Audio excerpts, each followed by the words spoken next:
So someone sent this to us. It was this particular email I'm showing on screen here. So it was 12 days of Christmas kind of promotion they were doing, different sales each day. And this particular one we're going to talk about today is day 6, and it's for their product called Pure Pet. So have you had a chance to look into sort of the ingredients and what they were pushing? Yeah. So, I mean, I think first of all, a couple things to say, sort of high level. Uh, so I totally understand why people want to make supplements for companion animals that could potentially improve the biology of aging. I think it's a great idea. I'm supportive of it. I don't have a problem per se with companies marketing these products as long as it's done honestly and as long as there's some scientific validity to the product. So so that's sort of a general thing. We've just briefly touched on donotage.org before on the podcast. I think that might have actually been one of the tests that I used for the biological age testing. But regardless, I still wonder why it's a .org when they're a for-profit company. It sort of seems like they're trying to present themselves as a nonprofit when they're not.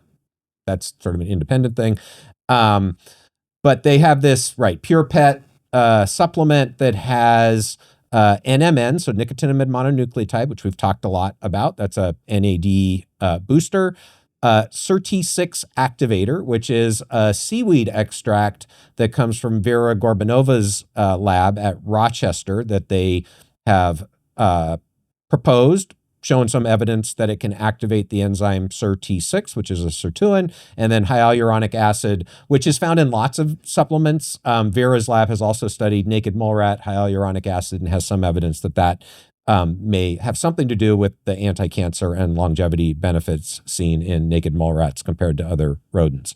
So that's the rationale for those ingredients. There's a couple of other things that are often found in supplements as well, but those are the active compounds for longevity. So what's the evidence that these things have an impact on longevity? What's the evidence that they have any effect in companion animals? So NMN, again, we've talked a lot about NAD precursor, probably, a very expensive version of niacin or nicotinamide. And as far as I know, no evidence that NMN has any benefits in dogs. There's some mouse studies, mixed results, but at least one paper claiming lifespan extension from NMN out of David Sinclair's lab. So take that for whatever you want to take it for. And lots of negative data that anybody in the field is aware of that never got published, that people weren't able to get NMN to work. So we'll leave it at that. No evidence that I know of for hyaluronic acid extending lifespan, but again, people talk about it a lot for skin health and other potential benefits.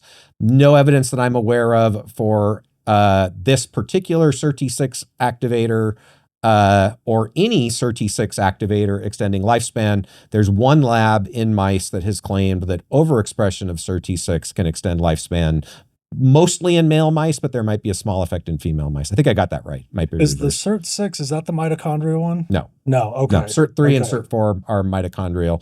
SIRT6 is thought to be more of a regulator of either histone acetylation or PARP activity. But DNA, generally speaking, Vera's lab has a model that SIRT6 is really important for DNA damage response and nuclear genome.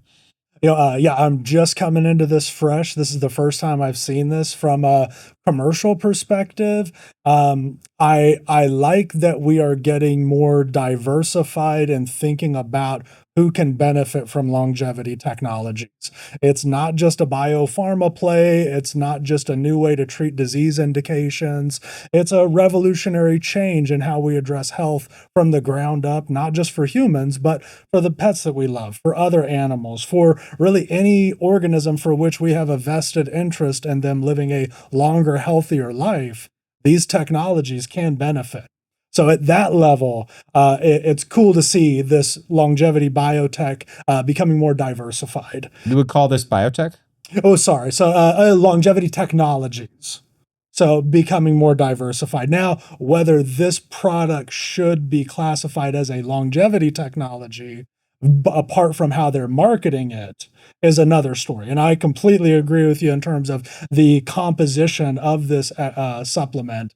it is, it's a house of cards of what is likely, what the literature says could be beneficial in a very cherry picked kind of way. Yeah, I mean, I guess the question I would pose is, if you're going to make claims that this is beneficial for health, should you have evidence to support that?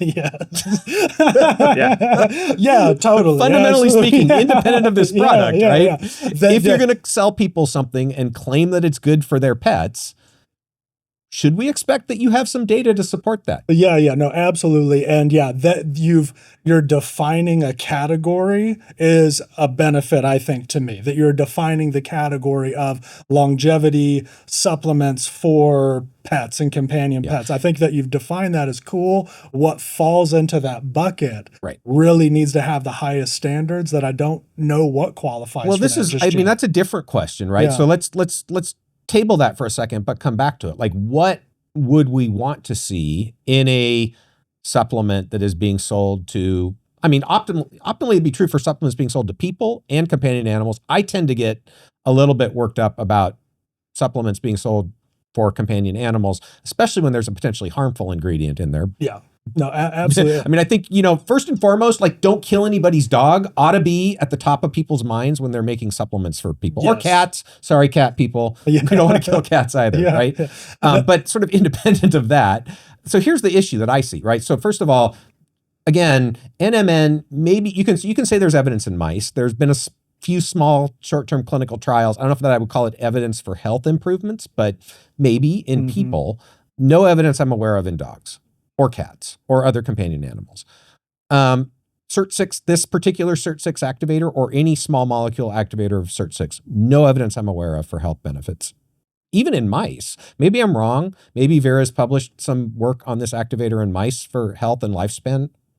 We should look, and we'll put it in the show notes if I'm wrong. I'm not aware of that. So no evidence for the key ingredients in dogs, and even in mice, really questionable.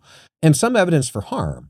That just seems really sketchy to me to put into a product and start marketing to people. And then they claim key benefits, boost NAD levels. Okay, yes, NMN probably will boost NAD levels in dogs. I don't know if this particular dose will.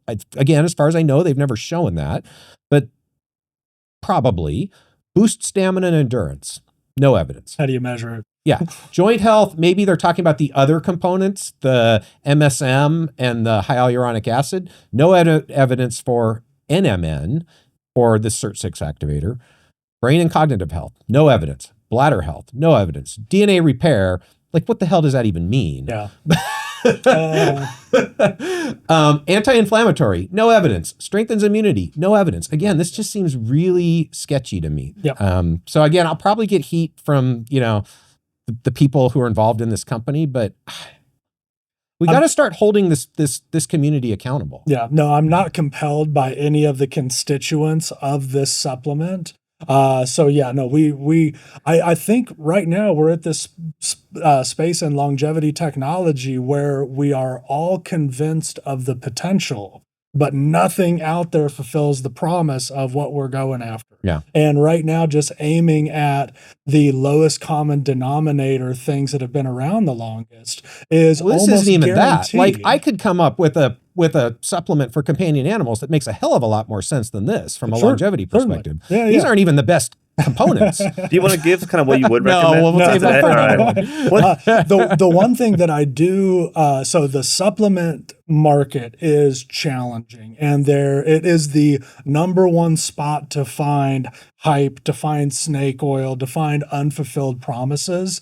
The thing that I do like about this space is it's actually aligned with our goals. Like, just like what you're talking about, what would you want to see that's beneficial out of these? You want to see extended, healthy lifespan. I agree conceptually, but what about the risk? So the risk is you put something like NMN in there that might cause kidney damage, specifically in aged animals, and people's pets start dying. So yeah, is it consistent with the goals of the field to increase health span and lifespan? Yeah, it's consistent.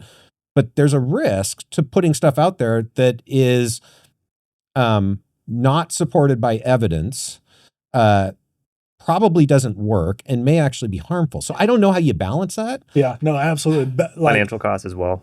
best case scenario with so many of these supplements is that they do nothing. Yeah. And then you're just wasting money. You know, honestly, yeah, like, you know, there's a lot of them. You know, you look through the literature, you can find, you know, certain types of cancers that seem to be fueled by things like resveratrol, different kinds of evidence for different things that, yeah, they own, you know, there is the possibility of a negative outcome.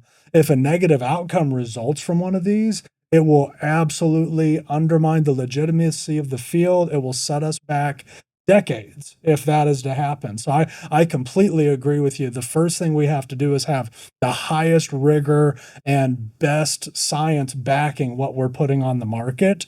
The type of science is where I'm compelled, you know. So if we're a biopharma company and we want to use a hallmark of aging based small molecule to target a disease, on that, never on that pathway are we going to ask that fundamental question of, does it extend healthy lifespan? Yeah. They're not aligned to that goal. Yeah. So the natural product groups, the supplement groups actually are aligned to measuring healthy lifespan itself. And we should actually hold them accountable But the incentive to provide us structures, that see, data. the incentive structures argue against doing that if you're a supplement company, though, right? Because you're not required to. Yeah. And you might find out it doesn't work. Yeah. And then you kind of undercut your own product. Yep. So this is where I think the incentive structures need to change so that these companies are actually incentivized to find some evidence for efficacy, and that will actually then improve their profitability. But right now that isn't the case. So Yeah. I struggle with the supplement industry, obviously. I get why people rush things to market. I'm not like, they have to do that in the system that exists today.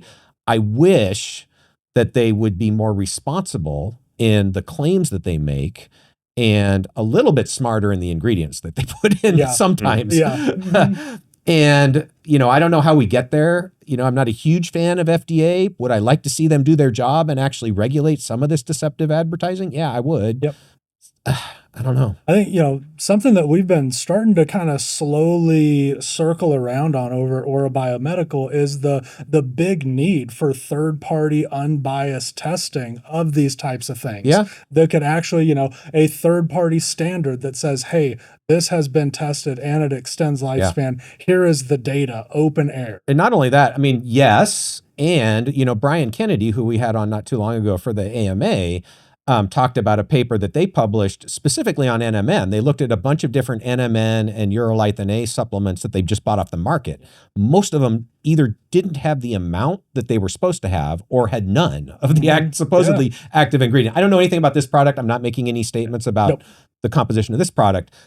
They looked at, I think it was like 12 or 15 different products on the market, and most of them had less or none of the supposedly active ingredient. That's on top of, does the active ingredient actually work? Is the dose right in the product for what actually works? And then is that thing actually in the product? So again, come on, guys. Yeah. And so we've talked about this enough. The last question I will raise, and maybe we should come back to this in a future episode, is should academic scientists at academic institutions who are funded by the federal government be endorsing, putting their face and name on a product that has no actual evidence that it actually does anything beneficial for dogs or people? And there are several people in our field who are doing that right now. So I'll just put that out there and we can maybe come back, but I think it's a question that the field should start to tackle. Can I end on a positive note? Yes. Something I like what they do. They have weight categories for dogs. And so I want to give a quick example. So I took creatine for 15 years. I used to work at GNC. And that whole time it was 5 grams a day for everyone. 100-pound girl, 300-pound guy, 5 grams a day. And recently it's been more about like, oh, it actually turns out it should be like 100 milligrams per kilogram. So I should be at about 9 grams. You might be at 7 grams and so on. I like that nuance. So they break it down to where, you know, if you're under 10 kilos, one container of it. So I agree. That is important if you have enough information to actually make that breakdown. Yeah. But again, for these products, the best you could do would be to go off what we know from studies in mice. And again, as we've already talked about, for the components here, most of them, there's no evidence in mice even. But let's say there was, and you knew what dose extended lifespan in mice, then you would need to, unless you had data in dogs or in people, you would need to do this sort of calculation to get from the effective dose in mice to the effective dose in dogs to the effective dose in people, and then try to dose by weight. So yes, you're right, absolutely. Mm-hmm. But it sort of depends on actually having enough information to be able to make that sort of a rational weight-adjusted dosing. And in most cases, we already talked about the problem with the supplement industries. In most cases, we don't have that. So Creatine might be a bad example because there's so much good research on there. It's kind of easy to kind of see what and it's the been dose used should be. for decades, right? So we've got real world data too. You could apply that to D3, to B12. You kind of get your levels of kind of Yes. dose dependently. But Dobby, for example, would have been on 4 containers a month.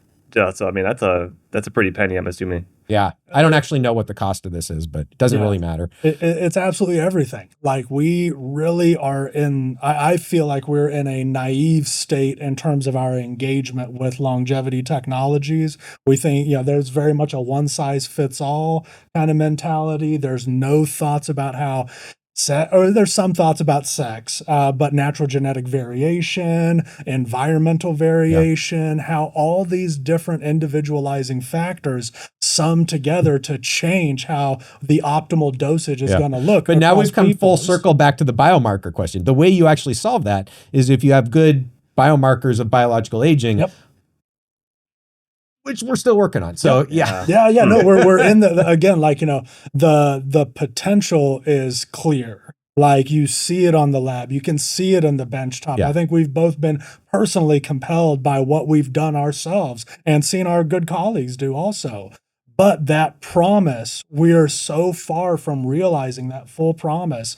And we've got a lot of growing up to do as a field in terms of engaging those nuances. Yeah, agreed. Is there anything you two take that is kind of in that gray zone where there's not a great research, but you kind of feel like it's promising enough that it's worth taking glycine or it's worth taking, AKG or something kind of in that research gray zone? My diet is moving a little more vegetarian focused. And, that's not something, you could argue one way or the other, the benefits or not of that. Like, ultimately, I think a diversified diet is probably the best thing we could hope for right now. But just kind of naturally, it's moving in that direction. And, that's something that I don't feel like is based on the highest standards of efficacy, or I know it's going to impact my healthy aging, but kind of feels good. I would say, I would say trending vegetarian, or at least more. The problem is you can have an unhealthy vegetarian diet. That again can mean Oreos anything, are vegan. Right. but I would say that's pretty solid. If by that you mean, generally whole foods, lots of vegetables, right? Cut out red meat. Like I think that's pretty clear. That's in general gonna be beneficial for your health, at least compared to. I'd say if you were anemic, it might not be as clear. Yeah, okay. So course, again, there are nuances, be the outliers. Getting into those, like, it's a precision thing that we're developing as a field, and right now we're marketing it as a generalized solution for everyone. But you could point to anything that we say is good for health, and you can always come up with the rare case where it's going to be detrimental. So yes, I agree with you, but my only point is I wouldn't put that like strongly in the gray area. I'd say that's a pretty good chance that's going to be beneficial. We've talked on the podcast. My supplement list is super short. The only thing I do that I would put in that maybe category is rapamycin, and I feel pretty good about it. So A lot more research on that than there is on some other stuff we talked about. Certainly for longevity. Yeah. Right. Absolutely for longevity. Okay. All right. So that's it for our first episode. There was one more thing we wanted to get to. We ran out of time. So it's IM8. It was sent to us by our podcast editor. It's, I believe, a company that David Beckham's a part of. So kind of, again, a human longevity supplement, somewhat similar ingredients to the dog one. So I figured the next time we have this sort of podcast episode, we can start out with that. That sounds good. I think this is an interesting example of this sort of, celebrity influencer coming into the longevity space.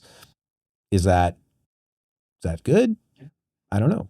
We'll take a look at the actual product, but then also I think this bigger question around, it's great. There's a lot of interest, enthusiasm in improving health, longevity, healthspan, fantastic. We're also getting a lot of popular people coming into the space. Maybe they aren't always as informed as they could be. And of one kind of thing, that somebody is successful does not mean that they know why or how they're successful or how they benefited. You know, you shouldn't take financial advice from somebody who won the lottery just because their bank account is large. You know, kind of this triggers those similar things in me. What you're saying is David Beckham looks great for his age, therefore he's a world-leading scientist. On Absolutely. longevity. Yes. Yeah. All right. Well, more of that to come on our next episode. Awesome. Thanks, guys. This has been fun. It's been a little different. I think, we'll try not to talk about supplements on every episode because it starts to sound like a broken record. But I do think it's important to keep hitting these themes. These are big questions that we're going to need to address as a field, I think, if we're going to get to the next level. But overall, I think this is a cool format. Hope you guys enjoyed it, and hope you guys enjoyed it too. We'll keep trying different stuff. If you have ideas, if you see a story that you think would be interesting for us just to kind of chat about and get different opinions on, please share it. You can put it in the comments section for the podcast, or shoot us an email. Be on the lookout for our newsletter. We're going to start having the newsletter come out regularly. If you're not already a subscriber to the newsletter, you can go to the website, the Optispan podcast website, or the optispan.life website. Both of those, you'll have an opportunity to sign up, and there'll be some cool stuff in there that we're not going to talk about on the podcast. So be sure to check it out. As always, if you have any comments or questions, leave them below. If you're not a subscriber to the podcast, hit that subscribe button, and we'll see you next time on the Optispan podcast.